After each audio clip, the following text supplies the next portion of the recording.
अब देखो इसी टाइप का एक नेक्स्ट क्वेश्चन है और एनसीईआरटी में जो पार्ट है उसका फोर्थ क्वेश्चन है ना। तो इसमें देखो, how can three resistors of resistance, how can three resistors of resistance 2 ohm, 3 ohm and 6 ohm be connected to give a total resistance, to give a total resistance of, पहले option, पहला part है 4 ohm और दूसरे में 1 ohm। मतलब आपको यहां clarify नहीं किया गया कि ये जो तीनों रेजिस्टेंस है, यानी जो तीनों रजिस्टर है, इनको कौन से कनेक्शन में किया गया है। आप दोनों यूज कर सकते हो, लेकिन जो उनका जो रेजिस्टेंस आना चाहिए, इक्विवेलेंट रेजिस्टेंस, पहले वाले केस में तो 4 आना चाहिए और दूसरे वाले में कितना आना चाहिए, 1 आना चाहिए। सोचना पड़ेगा क्या कनेक्शन करें, कैसे करें, जिससे कि पहला ऑप्शन अपन देखते हैं 4 ओम आ जाए। क्या आ जाए, 4 ओम। तो दिखाएं इसका सॉल्यूशन क्या होगा। देखो 3 रेजिस्टेंस हमारे पास, जैसे मैंने बोला कि R1 तो हो गया 2 और R2 हो गया 3 ओम और R3 हो जाएगा 6 ओम। ठीक है, ए पॉइंट कर रहे हैं अपन, ए वाला पॉइंट। ए वाले पॉइंट में कितना चाहिए अपने को, आर इक्विवेलेंट कितना चाहिए, 4 ओम। कितना चाहिए। अब अगर मैं आपसे कहूं कि आप तीनों को सीरीज में जोड़ दो तो क्या 4 ओम आ जाएगा, क्या नहीं आएगा। क्यों, क्योंकि तीनों को अगर आप सीरीज में जोड़ोगे तो 6 3 9 और 9 और 2 11 आएगा। तो 11 थोड़ी चाहिए हमें, 11 नहीं चाहिए। मैं कह रहा हूं पैरेलल में जोड़ दो। पैरेलल में जोड़ोगे तो आंसर तुम्हारा 2 ओम से कम आएगा, 4 ओम तो आएगा ही नहीं। फंस गए मजेदार में। क्या करें अब अपने को दोनों का सहारा लेना पड़ेगा। मतलब सीरीज कनेक्शन और पैरेलल कनेक्शन दोनों को कंबाइन करना पड़ेगा। अब उसमें भी अपने को सोचना है कि किन दोनों को तो अपन सीरीज में जोड़े, किन को तो सीरीज में जोड़े, किसको पैरेलल में जोड़े, ये भी सोचना पड़ेगा। ट्रायल करते हैं। फर्स्ट ट्रायल अगर हमारा प्रूफ हो जाता है तो देखते हैं। जैसे मैंने कहा कि आप ऐसा करो, अगर आप 3 ओम को और 6 ओम को अगर आप पैरेलल में जोड़ते हो तो आपको आंसर 3 ओम से कम मिलेगा। बोलो मिलेगा या नहीं मिलेगा। ठीक है, फिर सीरीज में कितना है, 2, फिर इसको सीरीज में जोड़ दो, मतलब 2 में इतना ही जुड़ेगा जो लगभग 4 के पास आ सकता है। क्या मेरा दिमाग सही जगह लग रहा है? लग रहा है क्या भाई। ये 2 है R2 और R3 जो हैं, अगर मैं इसको पैरेलल में जोड़ दूं तो पैरेलल में जोड़ूंगा तो जो इक्विवेलेंट रेजिस्टेंस आएगा वो 3 ओम से कम आएगा।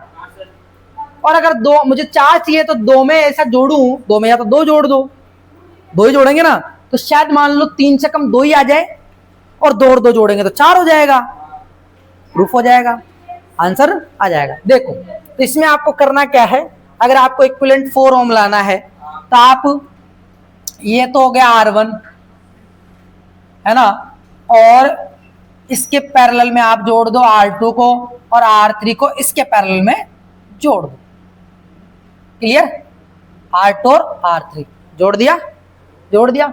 अब इन दोनों का इक्विवेलेंट निकालो पहले तो आप, फिर सीरीज में जो दे रखा है उसको जोड़ दो। तो ये तो था 2, ये था 3 और ये था 6।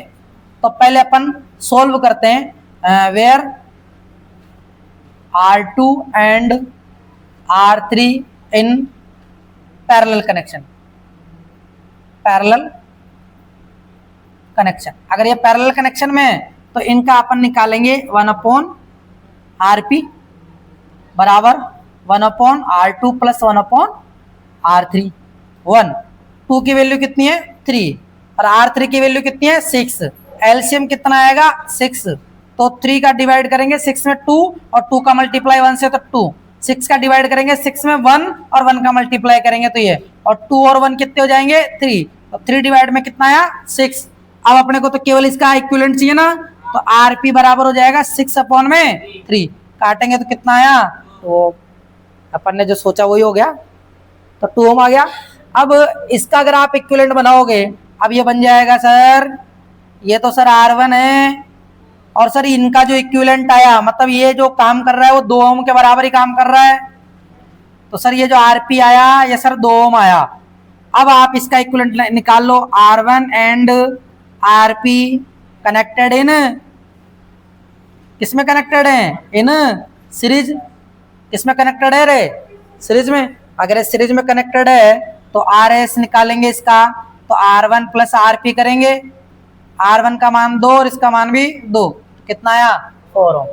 तो how can 3 resistors of resistance are connected give a total resistance of 4 ohm. तो हम क्या करेंगे, R2 और R3 को पैरेलल में जोड़ेंगे और उसके सीरीज में हम 2 ओम को कनेक्ट कर देंगे। इस तरीके से हमें इक्विवेलेंट रेजिस्टेंस 4 ओम प्राप्त हो जाएगा। We find equivalent resistance equal to 4। How? 3 and 6 ohm are connected in parallel. After it 2 ohm are connected in its series. आ जाएगा, कर सकते हैं ना। अब ये रटना थोड़ी है, रटने का था क्या? जिसको पिछला सब कुछ पता है वो इजी तरीके से इस क्वेश्चन को सोल्व कर सकता है ना। बस थोड़ा सोचना ही तो था। तो ठीक है, इधर का तो अपन ने पहले पढ़ ही लिया है ना, इसको रफ कर देते हैं। और 1 ओम, अब आप मुझे खुद सोच के बताओ 1 ओम कैसे आ सकता है? बताइए 1 ओम कैसे आ सकता है? बताओ 1 ओम कैसे आएगा? अपने पास 3 ही रेजिस्टेंस है, तो 1 ओम कैसे आ सकता है? क्या तीनों को पैरेलल में जोड़ दें? अरे 1 ओम आ रहा है ना, तो 1 ओम आ रहा है तो सबसे छोटा 2 ओम का है, और तो 2 ओम से छोटा आएगा तो तीनों को पैरेलल में जोड़ दो। इसमें भी कोई रॉकेट साइंस है क्या? इतना ही सोचना था, ज्यादा थोड़ी सोचना है। हाँ देखो, तो देखें R1 क्वेश्चन बी का सॉल्यूशन देख लो आप। बी का सॉल्यूशन है, जोड़ो इनको। क्या करेंगे इसमें? हम सीरीज में कनेक्ट कर देंगे सबको 2 ओम 3 ओम 6 ओम सब सीरीज में, तो RS निकलेगा। अरे पैरेलल में, सॉरी माय मिस्टेक, मैंने सीरीज में जोड़ दिया, बताया नहीं आप लोगों ने, बोला क्यों नहीं फिर? हाँ पैरेलल में जोड़ना था। किसमें जोड़ना था? पैरेलल। तो ये 2 है और ये 3 है और ये 6 है, तो इसका अपना 1/RP निकाल लें। तो 1/2 प्लस 1/3 प्लस 1/6 होगा क्या? एलसीएम कितना आएगा? 6। 2 का डिवाइड करेंगे 3 टाइम 3 2 1, 3 और 2 5, 5 में 6, 6/6 1/RP पलट दो तो 6/6 ही आएगा, 1 ओम आ गया। इस तरीके से अपन जो है इसको कनेक्ट कर सकते हैं। हमने दोनों क्वेश्चन समझ लिए। अगर आपको अच्छे से अगर ये दोनों क्वेश्चन समझ में आ गए तो आप सीरीज और पैरेलल में क्या होता है सब कुछ आप जान गए होंगे। ठीक है, जिसको समझ में नहीं आए वो दोबारा रिपीट करके देख लेना। ओके।